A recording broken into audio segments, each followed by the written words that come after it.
18 பட்டி வந்தாச்சாப்பா. அப்புறம் பரமசம் வரல, ராமசாமி வரல, 5 பேர் விட்டு போச்சு, 4 பேர் விட்டு போச்சுங்கிற பேச்சே இருக்கப்படாது. ஏன்னா எனக்கு இது மாதிரி ஆயிரக்கணக்கான பஞ்சாயத்து இருக்கு. ஒரு மனுஷன் ஒரு தடவை வந்தாச்சுன்னா அப்படியே கப்படி யூஸ் பண்ணிக்கிறேன், புரியுதா? பாரதேசி பண்ணாட உள்ள வந்து சொன்னது செய்யல.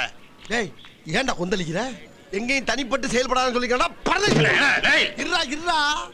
உன் ஒருத்தருக்காக மட்டும் நான் இங்க வரல, 50 பேருக்கு சேர்த்து தான் வந்திருக்கேன். நீ தலைவர் மாதிரி கத்துற, கொஞ்சம் லேட் ஆச்சுன்னா ஆளாளுக்கு நாட்டாப்ப தள்ளியா தள்ளியா.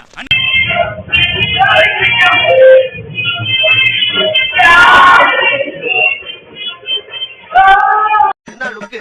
அப்படியே கண்ணை பிடிங்க தின்னு முடியும். முகரே பாரு முகரே.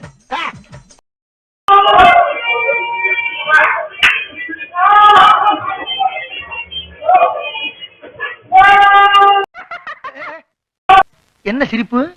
அடியில மூஞ்சி முகரையெல்லாம் பஞ்சராயிரம். நீ பாக்க சகல என் அடியை பார்த்தது என்ன அடிங்கிறத மட்டும்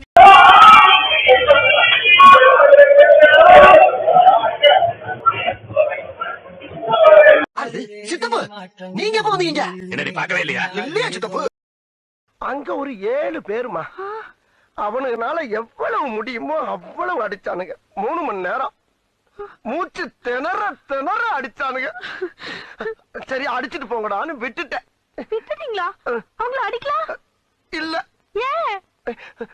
அடிக்கும் போது ஒருத்தன் சொன்னா, எவ்வளவு அடிச்சாலும் தாங்குறான்டா, இவன் ரொம்ப நல்ல ஒரு வார்த்தை சொல்லிட்டான்.